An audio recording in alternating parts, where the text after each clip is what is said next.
Welcome back to Lepodcast episode 23. You're here with Reginald, Zabumafu, and the famous ZZ Huncho. Can we please explain the costume setup? Because I came in here in my colonial, for those who are outside the United States, my 1776 Revolutionary War outfit with my powdered wig and my fancy shoulder pads.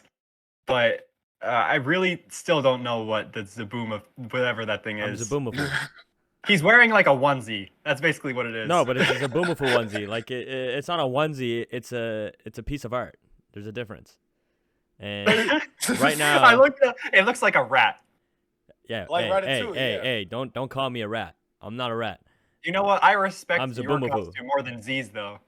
Thank Z you. just put on some glasses. You damn right I put on some glasses. I'm already infamous, so the glasses just made me famous. He's sitting over here looking like Sully from Monsters Inc. and saying and who For like, my YouTube viewers, this is Zabumafu. he got a Zimbabwe, and then Hoop is sitting here chilling with the Reginald costume, looking like Thomas Jefferson's cousin. So other than that, this is Lepodcast, and is that Rey Mysterio next to you, Sandy, or am I tripping? Yeah, he's a part of the background now. I like that. Keep him there. We need him in the show now. This Rey Mysterio is a You part know, of the I have a podcast. Rey Mysterio mask, and it was between Rey Mysterio and Zabumafu. But I didn't want to wear a mask covering my face the whole time because that would have been really annoying. But I was gonna, and like if the camera, like when we get the new setup going and the camera shows more of my body, I was gonna write 619 in Sharpie on my chest and have the Rey Mysterio mask. But that's a next year thing. So now you guys know a sneak peek of what's coming next year. So let me get this straight. You had to choose between an American and Mexican hero in Rey Mysterio and then a Canadian god in Zabumafu. You chose Zabumafu over Rey Mysterio. Zabumafu, I feel like man. a lot of our followers might be WWE fans like us, Sandy, and they might be a little offended. I don't know, bro. I gotta go with Zabumafu, man. But let's get going.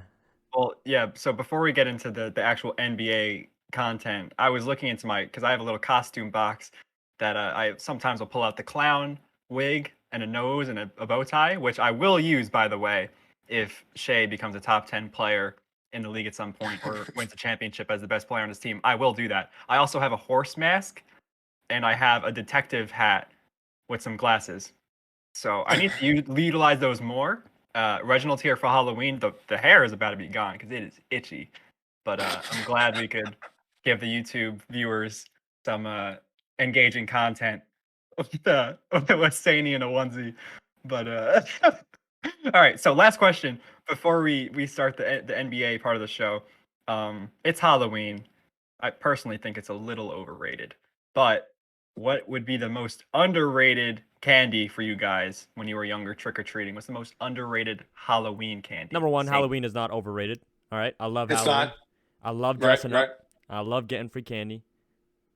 And I love. Do you still go trick-or-treating? What do you mean No, free candy? no. But I'm talking about the past, bro. I'm talking about the past, man. I'm talking about the past, and I gotta share that joy and that love to the future Right. generations. Okay. I also love something else about Halloween. We're not gonna mention on this podcast, and the underrated candy. I'm gonna have to go. That's a hard one. Yeah, this wig is coming there's off. an I can't wear this stupid wig. Because there's an underrated, like to say underrated, like all of it is rated to me. I mess with all candy. I could definitely tell you some stuff I don't like. Like I hate those rockets that they give you in the bag. The hell am I supposed to do with this? I have Canadian candy? when What do you mean people, rockets? man, you guys are American and I hate it. I don't know. I guess the most underrated is probably like a caramel. Your caramel, you know those like when you get the 2-piece, not the 1-piece one, because sometimes you get the 1-piece, but when they give you the 2-piece, you know that house is Right. balling. You know that man is bringing in 6 figures a year if he's giving you the 2-piece caramel. So I'm gonna go with that. Well, I was talking about this in class earlier with my professor. He was like, any parent that gives out small size or sample size candy on Halloween has no soul. And honestly, Wow. it was honestly we were shocked. We were all a little appalled, but we could see what he meant because when I was trick or treating back when a young ZZ Huncho was back trick or treating in the day, you know, I was the man. You know what I'm saying? I was just walking around in whatever like I wanted to. I was Batman one year, G.I. Joe the next. You know, I've had my fair share, but to me, I've noticed that, or I used to think that if your costume was like thebomb.com, you for some reason would get better treatment than other kids.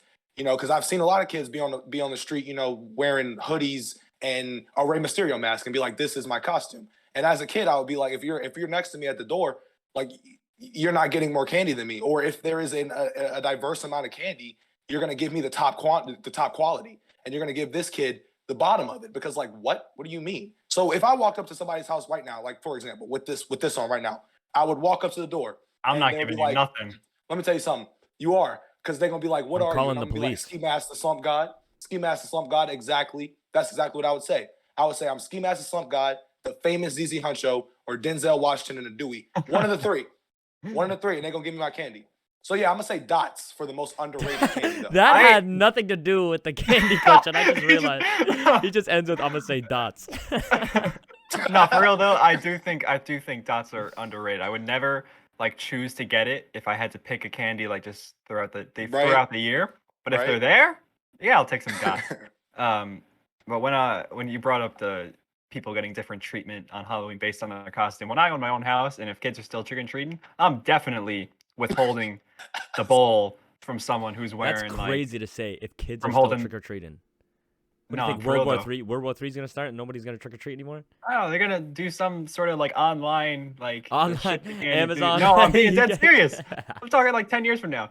But You think that kids are gonna be like, "Mom, can you ship me in some candy Amazon for Prime. Halloween?" Only Amazon Prime kids get it on the 31st. The other ones have to wait till Oh November my 4th. even over the last 5 years, there has been a significant drop off in trick or treaters in my area. for sure. But, like, I only if- buy like yeah. one box of candy. We now. got, Like, we nobody's gotta, we like gotta, that.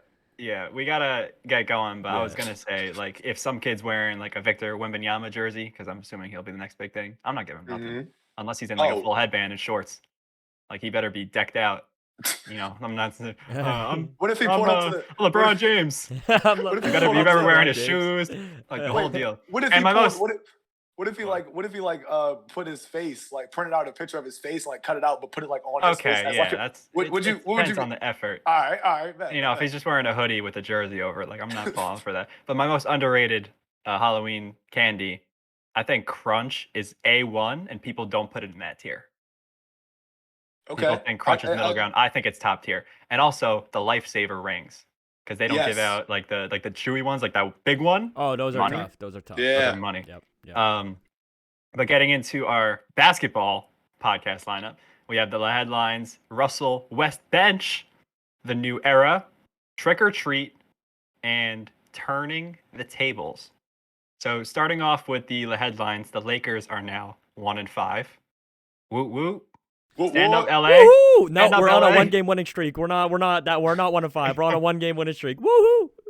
But LeBron and Le teammates gave head coach Darvin Ham a shower in the locker room. A shower with life water. of I've course. never seen Anthony Davis that energetic. Like, he was hyped. He was jumping around. Anthony on Davis was jumping costume. more in that locker room than he does when he goes for a rebound. that.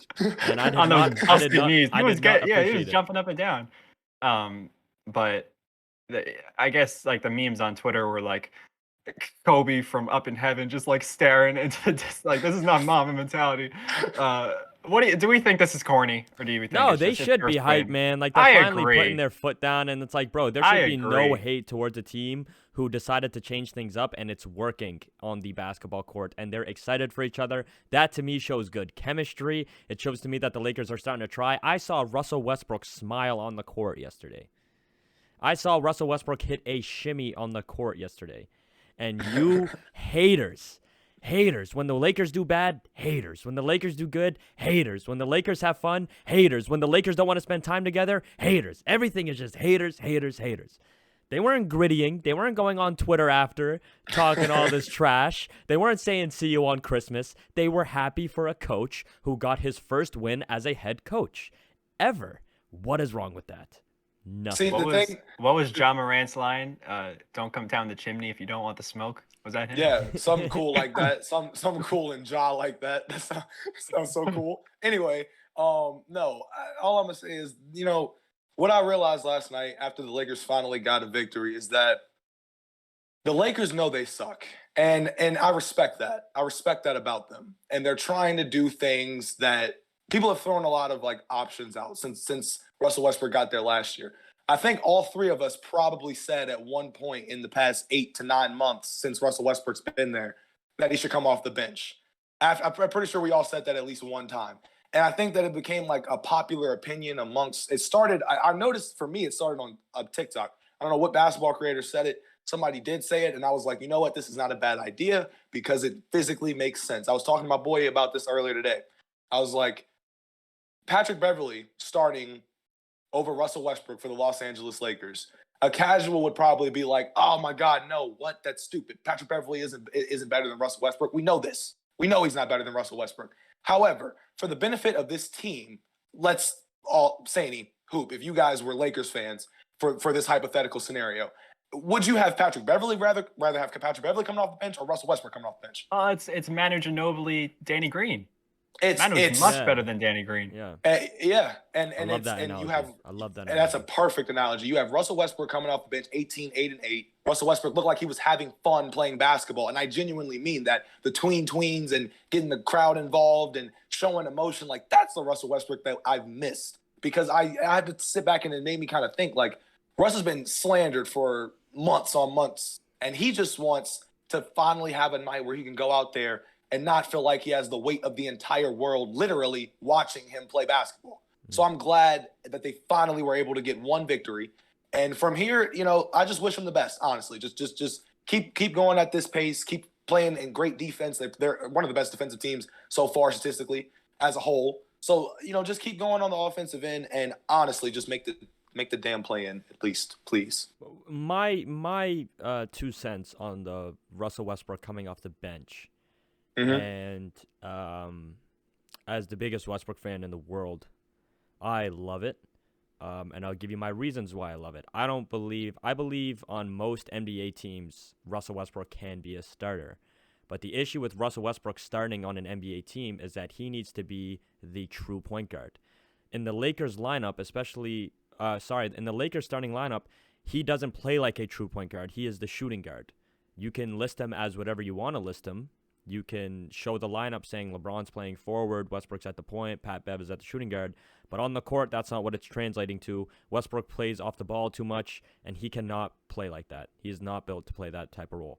So to bring Westbrook off the bench, where he comes in with the second line, or even if he's on the court with LeBron and AD at the same time, but he comes in later on where LeBron needs a break and Westbrook becomes the primary ball handler, that's the role that Russell Westbrook needs to play if he wants to contribute to winning basketball.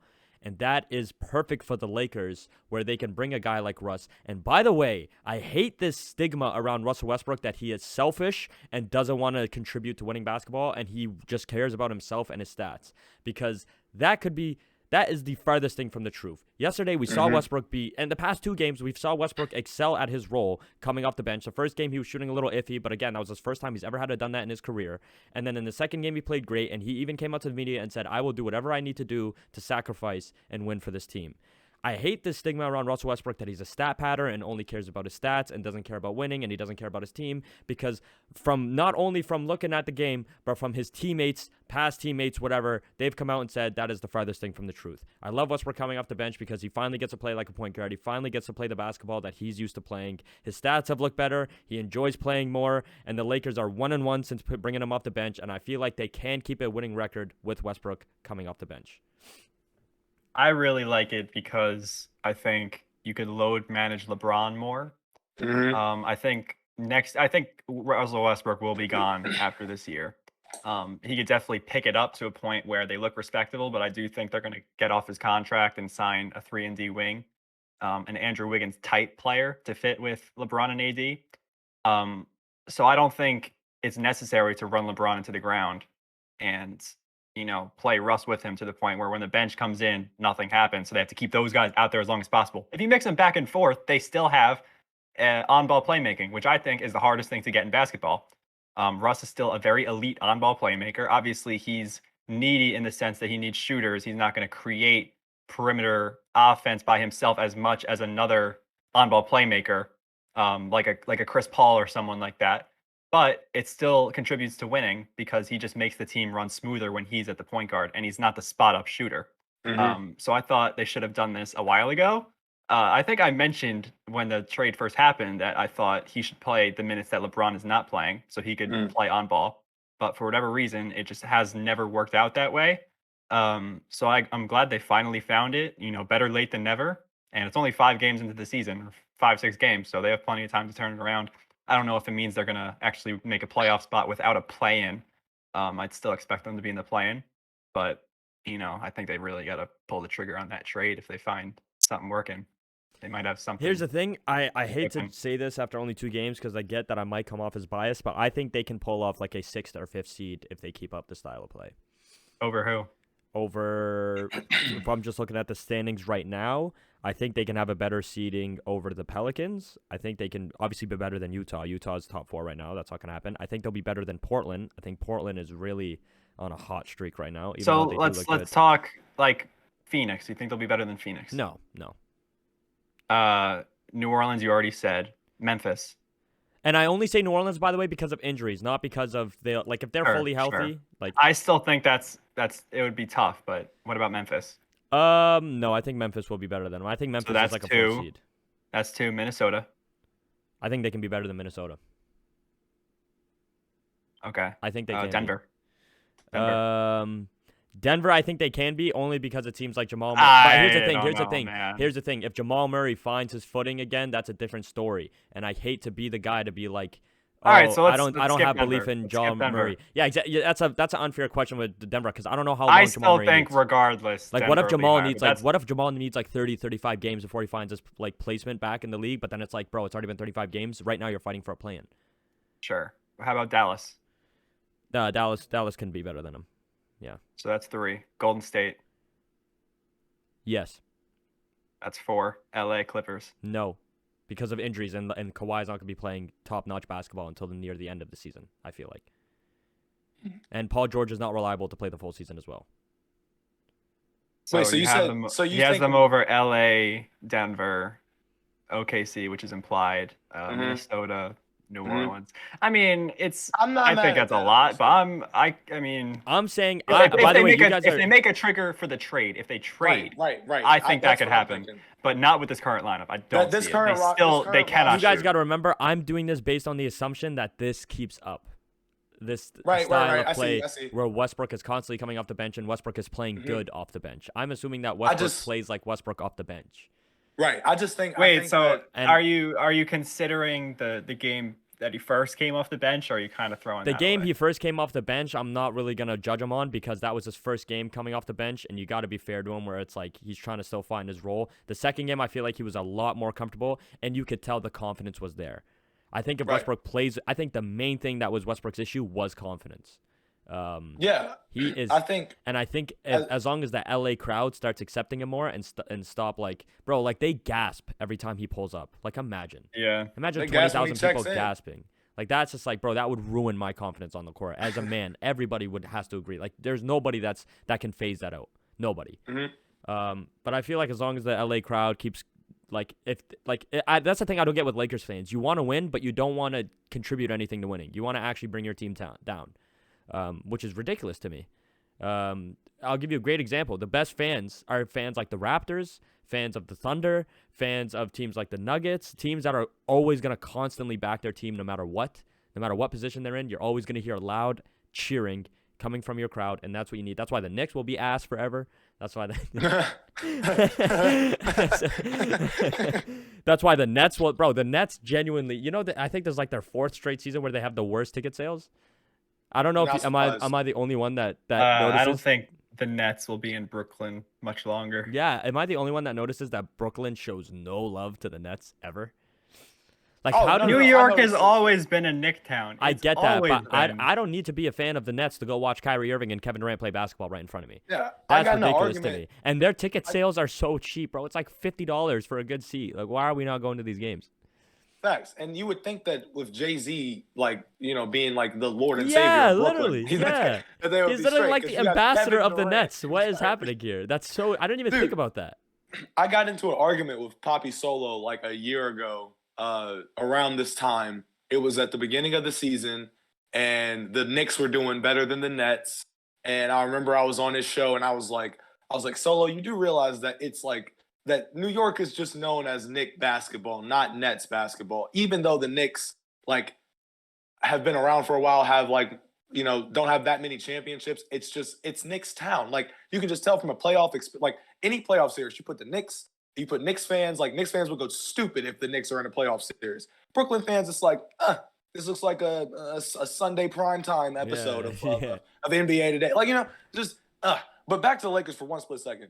I am just gonna say this last thing. I think that a trade needs to be made because this roster, I hate it. I genuinely look at it and I'm trying to figure out if there's even a little bit of leeway for them. But it's like with Russ coming off the bench, if he's playing at this elite level and all is working and LeBron's and his manager and his minutes rather are, 32, 31 a night, he's basically playing starter minutes. That's the thing. I think Darvin Ham was able to drill that into his head. Like, you may be coming off the bench, but I need you to know, like, you're playing starter minutes. So it's like, you're just coming off the bench and helping another unit. And I was waiting for Russ to just tap into that veteran side, because players like Derrick Rose, like, can be six men and just be engine starters. And Russell Westbrook is an engine of himself. He's just a ball of energy, hustle, and all that. Who wouldn't want that for a second unit, to be leading a second unit? You know what I'm saying? So, like, I just think that it's it could work, but I feel like it's just going to progressively just prolong the inevitable trade, because we're going to get into Miles Turner later, but with that stuff coming up, and it's just like, the Lakers are literally 30th in offensive rating. Like, come on now. Like, what are you going to do? If you're Rob Pelinka, if you're Le GM, and the Lakers fans, it's like, okay, Russ, like, we're rooting for you right now. We are. But do you really think that those Lakers fans are sitting there like, we're going to keep him for, yeah, he's good. Keep going. We don't need any more trades. We're good. No. They're probably still thinking like, okay, if we could get Miles Turner, then yeah, like, that's more boards. That's less stress on us looking at Anthony Davis to make sure he can walk from the free throw line after a foul, So I don't know. I just think Lakers fans, they can see the inevitable coming, and they're not against it at all. So. Well, yeah, I mean, that's all I have for Russell, like, Westbench. If we want to move on to the new era, it's The really new sad era. as someone who grew up with Hate LeBron and Hate KD. it. Right. Hate it, man. It's crazy. It's kind Man, of wild. Russell Westbrook's on the bench. Carmelo Anthony isn't in the league. Dwight Howard's making TikToks. It's rough Howard's out making here. TikTok. I really want them to come together and form a super team and dominate Ooh. just one last time. One more Just one time. last time. Give me Steph, LeBron, KD, Harden, Russell Westbrook. This is like, the just most ridiculous team I've ever heard in my life. one more time. This man. sounds like 15-year-old Saney going on 2K17 My GM and just upping the salary cap and putting everybody on my team. Yeah. I still go 81-1. Like, the Magic beat me in one game. It doesn't make any sense. It's painful, but the teams that include 2010 superstars are all struggling right now. The Lakers are 1-5. The Warriors are 3-4. The Nets are 1-5. Knicks run New York. The Heat are 2-5. The Clippers are 2-4, and Philadelphia is 3-4. Now, a bunch of these we consider slow starts because Philly and LA, the Clippers, like, we expect them to be in the playoffs and make some noise. The Heat are always usually in the playoffs making noise as well. Same gets to be with the Warriors. But the Lakers and Nets, the guys that are loaded, KD, Kyrie, I do not see Brooklyn going anywhere. I don't. Nope. I will. There's a genuine chance that the Knicks end with a better regular season record. I'm not saying they would win in a playoff series if they played each other. No, I agree. But I think there's a very good chance with a steady-handed point guard, Jalen Brunson, they're not going to be as up and down as they were. They could end with a better regular season record than the Nets. You want to know? I'm going to be loud about it. I'm going to be very loud about it. I made a video like last week, and I recorded it before the season started, so please excuse me, where I made a tier list on NBA teams, and it went viral, and I said the Nets were contenders. I hereby retrace my statement. I just looked at the Nets as Ben Simmons, Kyrie, Kevin Durant, some solid pieces. They brought in a guy like Royce They're O'Neal. still missing some shooters that are hurt. Like, they look, and Seth Curry, yeah, he's injured. I get that stuff, but like, they're not getting better defensively. on paper, Right. they look good, right? So it wasn't crazy for me to say they look like contenders going into the season. But I am taken aback because, golly, bro, they are terrible. They are terrible. Ben Simmons is airballing layups, and I saw this thing where he almost has as many points as he does fouls. Yeah, no, I saw that too. And when you look at the way that the league has been viewed in the past 8 to 10 years, right? Let's trace this back to 2010 for a second, right? To start off, since these are our 2010 boys. 2010 starts off with La Decision, right? Goes to Miami, build a super team, whatever. Dirk beats them. They beat the Spurs. We get some good final series, whatever. Back then, it was more of if you got it was the Big Three league back when it was who was it? Rose, Noah, Boozer, Wade, Braun, Bosh, Yo, Tony. hold on, hold on. Boozer. You just said that was a big three. Boozer. Ooh, You just included Carlos Boozer in a big three. he was the Bulls Oh Big no, Three, no, or no, Luol no, no, no, Deng. no, no, no. We'll go Luol Deng. What? I don't care. Luol Deng. No, you know what? I'm not as Who- mad who- as him. tell- I'm not as mad as at him for saying Luol Deng. Luol Deng was putting up like 18 a game with the Bulls as a third option, especially in that era. Z, I'm not mad at you for saying that. But Boozer, bro. Thank you. Like But what? Boozer, What do you- bro. Boozer. Hey. The only reason I put Boozer, if I'm being real, bro. Carlos spray on We got a there, big Boozer. three of Yeah, Kirk Heinrich, come Taj on, Gibson. Y'all playing with Carlos Boozer. My man had the cleanest, sharpest hairline of all time. Stop playing. It might have been the fakest, but it was there. It was the attempt. He had that on, though. He had that on. Anyway, moving forward. No, he did not. He didn't. He didn't. You really didn't. You didn't. Anyway, moving forward.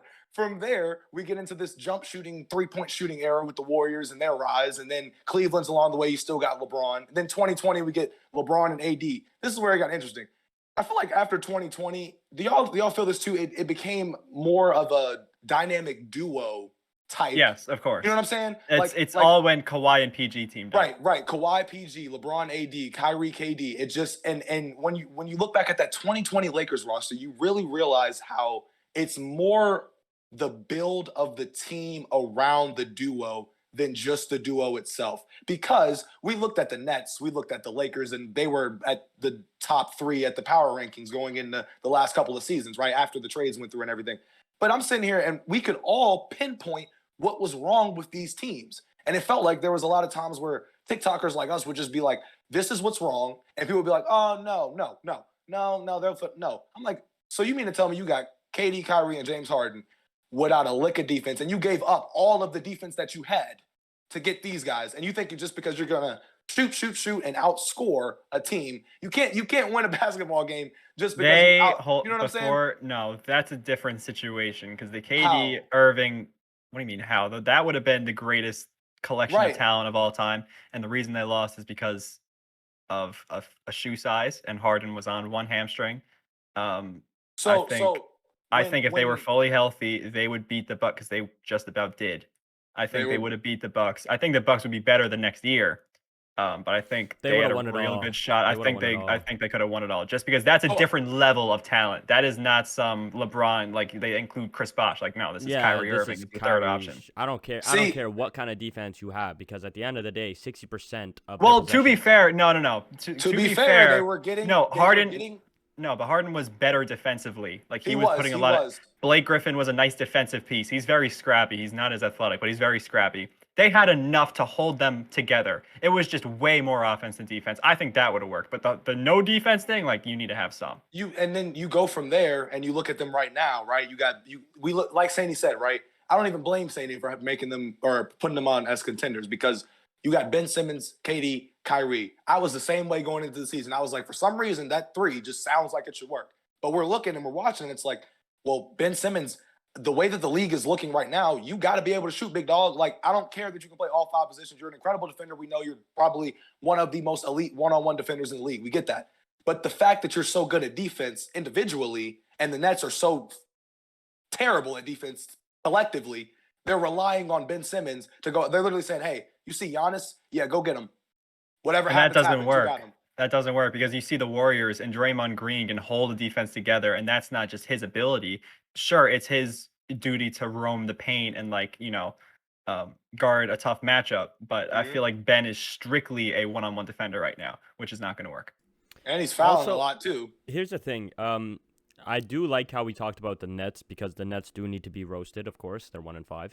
Same with the Lakers, but let's be fair, we've done our fair share of making fun of the Lakers like every episode since like episode 17. So I'm going to bring up a team that needs to be flamed, and ironic that I say that because it's the Miami Heat. They are booty cheeks right now. I don't know if you guys are looking into not only like the box scores and like Kyle Lowry is playing worse than Russell Westbrook. Nobody wants to talk He's about like that. 50. I do no. not care. What kind of Look at the expectations do you have money on Kyle he's Lowry? getting. You want to give the same expectations to Westbrook? You give it to Kyle Lowry because he is making millions still. He's making like $30 million a year. You guys say the same thing about Russ. He's making all this money doing nothing. I'm saying the same thing about Kyle Lowry. No, this is coming from a Russ fan because I put context on Russ got paid when he was a top point guard. When did Kyle Lowry get paid? Did he get paid by the Heat? Kyle Lowry got paid right after the Raptors. Like so right then after that's the Heat's fault. That's the Heat's fault for paying of. He's not elite. He was never as elite as Russell Westbrook. Yeah. The reason that we got mad at Russ is because we've seen Russ at an elite level, and we know like we didn't get what we were expecting to see from Russ in LA. I don't know what you were expecting from Kyle Lowry. Yeah, I wasn't expecting 12 points a game on 35% shooting. That's what I'm trying to say. That's not what I was expecting. I mean, I wasn't expecting the Miami Heat to be 2-5. He scored 13 a game last year. Yeah, I'm not surprised. Yeah, on 44%. Like, bro, he's. I'm just saying. 5 games I'm just into saying. the Listen. season. I'm just saying. Okay. Blah, blah, blah, blah. I'm just saying that I want to see the same hate for the Miami Heat and the Kyle Lowry the same way we hate on the Nets and the Lakers. Because they don't have Kyrie and KD. They don't have LeBron and Anthony Davis. This is Jimmy Butler. Hey. Let me tell you something. We do not care. Because at the end of the day, because at the end of the day, because at the end of the day, I don't even like the Heat like that. I don't even like the Heat like that. When I like the Miami Heat, they've been to the Eastern Conference Finals like what, the last 2 or 3 seasons? That was not expected. I don't care. At the end of the day, in the last two of the last 3 seasons, they've been contenders, and now they're playing like booty cheeks. I made fun of the Warriors for playing bad. I make fun of Klay Thompson for playing bad, and nobody had expectations like that. So I'm not going to be a hypocrite, and I'm going to keep that same energy when I talk about Kyle Lowry, and I'm going to keep that same energy when I talk about the Miami booty cheeks. All right. He got it. Hey, Sandy's got it. Hey, I'm just saying. Miami Going into the fans, season, you did not think the Miami Heat were going to play this bad. So that means we need to address the fact that they're playing bad basketball. That's because true. we address it on. But singling out Kyle Lowry is nasty. Because he's a big reason why, bro. He's a big reason why they're playing bad. No pun intended. Yeah, right? there is. Hoop, don't give me that face. He's their starting point guard, and he's playing like that. Like when you have that role, and when they pay you that money to be that guy, even though he wasn't maybe that guy when they signed him, you're getting that money to be that guy. And you're getting the minutes to be that guy, but guess what? You're not that guy. That's all I'm trying to say. I mean, I can see. I can see Sandy's point because they paid Lowry right after that Raptors run that he had in the finals. So they probably did have a lot of expectations. It was the season after. It was the season after, but just to give you some context. It was I'm saying like they looked at that final series, sure, and that was the what I'm saying. Sure. So because that was the last glimpse that they saw of Kyle Lowry like doing well. You know what I'm saying. Postseason, deep into the postseason, especially with a Kawhi Leonard on his team that was playing out of his mind, and a Fred VanVleet that was also playing out of his mind. Kyle Lowry was pretty much like the second best offensive player throughout that season, and it was mainly because Kyle Lowry was a Raptor for 9 to 10 years before that, but whatever. But I can see Sandy's point. Like the Heat looked at it like, we just saw you help Kawhi Leonard dethrone the Warrior dynasty. We want you. And then when he gets there, it's like, well, you're not really helping Jimmy the same way you were helping Kawhi, are you? So I see what Sandy's saying. I can see it. I'm looking at the stats now. I do see what you're saying. But I want to point out, Udonis Haslem, at his 42-year-old self, he got minutes in 2 different games already. I saw. What did he do? Absolutely. You know why nothing. he's getting minutes? You know why he's getting minutes? Because they got rid of a guy like PJ Tucker. They got rid of their scrappy 4 that can. They're not playing him because they're no, but they don't have anybody else to fill that role. They don't have anybody else. Dwayne Dedman. He got the jersey. Dwayne Dedman didn't play last game. He's injured. The mechanic. I'm looking at the minutes right now. He's not there. He's not playing. He's injured. That's what I'm trying to say. They don't have a guy. They don't have a guy to fill that role. Dwayne Dedman when he's healthy. Yeah, sure, right now. But I'm saying the reason he's getting minutes. No. My point is the reason he's getting minutes is because they don't have anybody else to fill that role, and that's part of the Miami Heat because they had one of the worst free agencies and nobody wants to talk about it. They got rid of the few key role players that actually make them a playoff team. The fact that you let guys like that, they overpaid Tyler Hero. They let guys like PJ Tucker walk, even though you could have paid PJ Tucker like $8 million, and I'm sure he would have been satisfied because I'm pretty sure that's what he got from the Sixers, give or take like a couple million. I don't know his exact contract. But I'm just saying there was definitely some key guys on the market that you could have got for cheap. And as the Miami Heat, as the culture that you bring to the NBA, you guys are still a big market team. Everybody would love to live in Miami. It's a sick place to live, and it's a great team to play for. You could have definitely brought some guys in. Instead, you decided to pay Tyler Hero $130 million for God knows why, because he is a 6-man at best. And that's where you went wrong. You gave the 6-man too much money, and as much as the 6-man is important, he's not $130 million important. I'm not gonna like completely slander them until the trade deadline's over because they do have I think 5 firsts to play with, and Duncan Robinson's salary, which is a lot They of filler. also overpaid Duncan So, Robinson. I mentioned before the season started, if the Bulls find themselves in middle land, they might have want to give up a DeMar or a Zach to tone down and try to not rebuild entirely, but retool and try to get Pat Williams some more exposure because he was a high draft pick. So if they decide to do that, I still think there's an opportunity for Miami to get significantly better before the playoffs.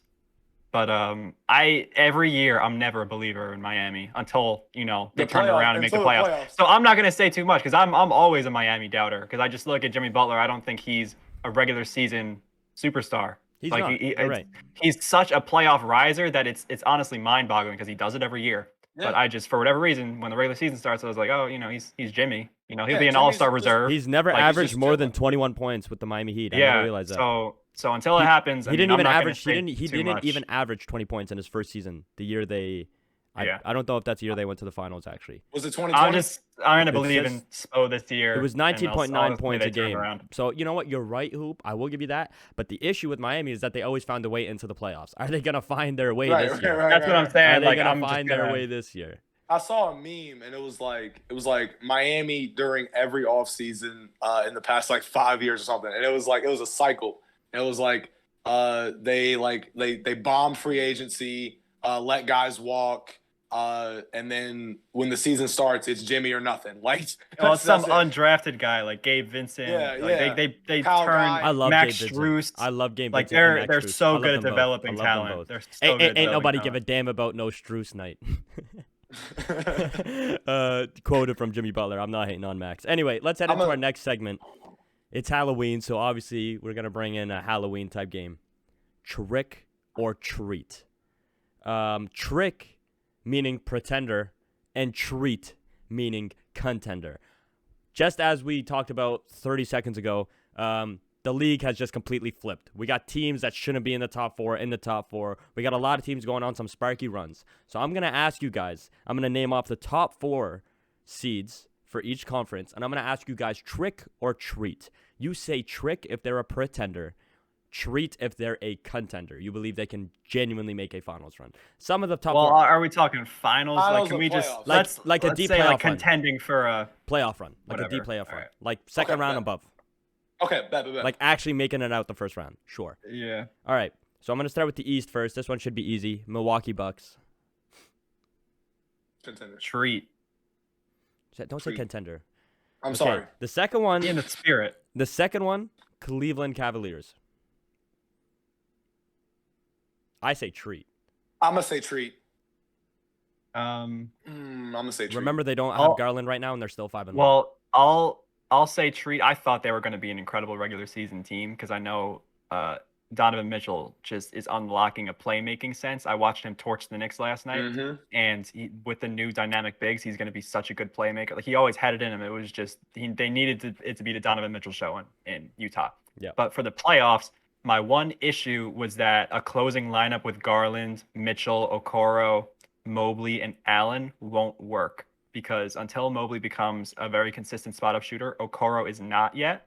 They really only have 2 guys that can knock down threes consistently. They would need to play Kevin Love big minutes. Yeah. I would put Kevin Love in the closing lineup. If he's capable, like I can see them potentially making it to the second round and making some noise. Kevin Love just hit 8 threes last game.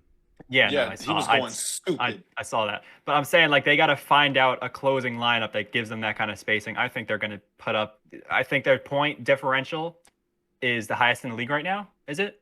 I believe they're at like plus 12 from their offense and defensive points allowed. So I'll say treat on them. Celtics. Treat. Okay. Atlanta. Trick. I'm gonna say trick. Yeah, I say trick as well. Until they get more depth, they're not very right. deep. Yep, 100%.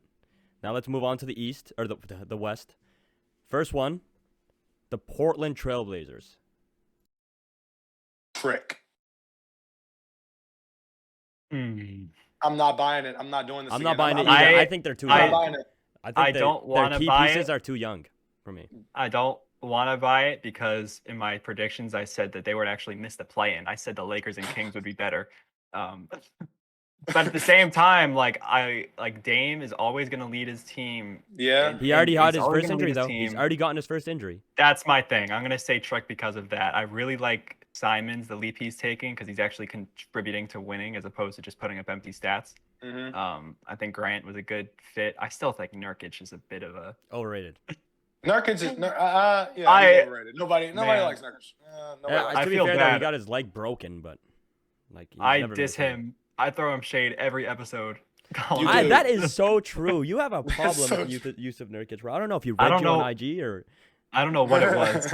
Let's I'll say Let's bring Trick. him on the podcast. Bring him on the podcast. the second one. I gotta get. By the way, Isaiah Hartenstein. I have a connection to him on TikTok. We'll get him. I really We'll gotta get him on on the here. episode. Because he's been cooking. Phoenix Suns. Yeah.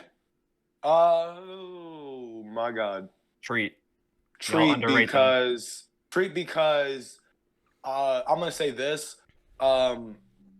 When I look at the Phoenix Suns, especially in this offseason after Luka Doncic spanked them and bent them over in front of their entire home crowd, after that, I look at them and I'm saying to myself, D-Book is probably like a top 3 most hated player in the league. Of course. But he still is still a top 3 shooting guard in the league, maybe even 1 or 2.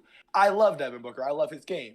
I think that with the development that the Suns have done for players like D-Book, players like DeAndre Ayton, the player development and Mikal Bridges, Cam Johnson, they did all of that to bring in CP, and we know CP is regressing. Sandy has said that from the summer, and he is right. I'm with him on that. But I think that it comes a time for Phoenix where they need to not run and try to run through CP3 as much, because I saw a video the other day and it was saying how because of the player development system that the Suns have and Devin Booker being as good as he's been since he walked into the league, once they got Chris Paul, I believe it was Logical Takes, shout out to him, but he said that he thinks that Devin Booker was riding the coattails in a way of a Chris Paul once he got there, not necessarily through the stat sheet when you look at it, but just when you watch the Suns on the court, right? D-Book is still playing phenomenal, but it's clear to everybody that who's running the show, Chris Paul. And when you attribute that playoff success that they had, being able to make it to the finals, who do we really attribute it to? We attribute it more to just Chris Paul being there specifically than Devin Booker being the best player on the team. It's weird. Well, but he's always in the MVP conversation. It's mainly Devin Booker. Right. But I'm the same way. Devin Booker's the best player on the team. Chris Paul most valuable. I'm with that. I'm for that. Whatever. But I'm saying they got beat so bad. They got their ass beat so bad in a game 7. Like, you would be criminal to not bounce back from that at least. You know what I'm saying? They have to bounce back. I think they got punched in the mouth by the media, the fans. Come on now. Let's move on to the next one though. We got 2 more left. Well, if I could just say one more thing on the Suns, I think the biggest. So they're talking about losing JaVale McGee. I think when we talked with Alex, you guys were concerned about that. Jock Landale, or whatever his name is, from Australia. He's nice. He looked really good. He's tough. So that seems like a nice I like piece him. to just hold the team together. Number 3, the San Antonio Spurs, who are 5-2. Oh my God! They're a treat to me. They're a treat to me. If they keep the roster together and don't give Keldon Johnson a fake illness, they can make a play-in spot. I agree. I see them as anywhere. No, I think they're bottom. They're gonna be bottom feeders very soon. Trust me. With that whole Josh Primo thing coming out, we're not gonna talk about it here. Yeah. Yeah, they're gonna be bottom feeders. You know what? soon. I'll say they'll be bottom feeders, but I don't know if your next team is the Jazz. I'll say they can make a play-in spot. No, sure. The Jazz, can see if there's the a Spurs. dark horse, Okay, Spurs bottom feeders. dark but horse, I could see Utah Jazz trick or treat. Let's get it. My dark horse since like July. Boys, please don't let me down. treat for the Please. play-in. Yeah. You know what? Please. ZZ Ancho did call the Utah Jazz, which is kind of I told you, it's something about the Jazz. It's something about the Jazz, bro. I don't know. Something get jazzy. I don't know. But now Jazz. that we're out of Smooth that, jazz. if we want to go into the last segment, I know we're running short on time. We'll get through that quick, and then we'll be done. Hoopology. That's not me. You wanted to do the Miles Turner, right? Yeah.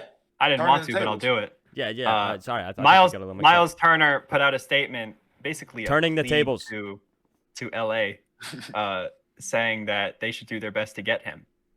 We've never really seen anything like this before. Like he said, he'd bring the 3-point shooting, the leadership, the shot blocking. He's kind of like it's just weird promoting himself. There's no like there should be no debate. Like we're not gonna debate about this because obviously like Miles Turner facing the camera. Miles Turner should trade, or the Lakers should try and trade for Miles Turner. I think the thing we're trying to talk about here is why the hell are players going on the Woj pod trying to tamper themselves? Exactly. That's what I don't. This is the weirdest thing. Bro? Like Elon Musk on the Draymond Green show. Elon Musk bought Twitter 5 days ago, and we already have the freedom of speech of NBA players trying to switch their teams. But I mean, there's not really much to talk about other than like what the hell. Bro. I don't get it. I literally was especially watching when Indy's balling. Like, bro, he's trying to hop off the ship when it's like, bro, you're like 26, 27. Like, you can be their center for the next few years. Did y'all hear the way Tyrese and Benedict Mathurin are going to be the coldest backcourt duo. Yeah. Did y'all hear the way in which he said it though? He was like, well, my contract coming to an end. I'm like, okay, you just pretty much confirmed. Yeah, you're confirming like I will be taking my talents to Los Angeles. But okay, we should probably wrap things up because we are running a little late on time. But this was a great Halloween special. Hoop, Z, do a better job on your costume next year. Reginald. Oh, there's a cowboy. You could have done the cowboy from the start. The cowboy would have been much better. You should have done Space Cowboy. You know what I will do is pause before and let me take the honorable sip. Howdy Huncho will be making his return next Monday on Lepodcast. He just wanted to stop by to let you guys know. He means that, Friday. We go Monday and Friday.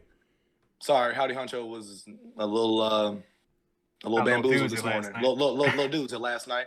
But as you can see, we got my main man, Rey Mysterio, my main man, Reginald, my main man, what's his name again? Zabuba. No, Zaboomafoo.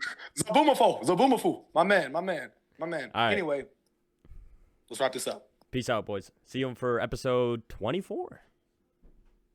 Kobe.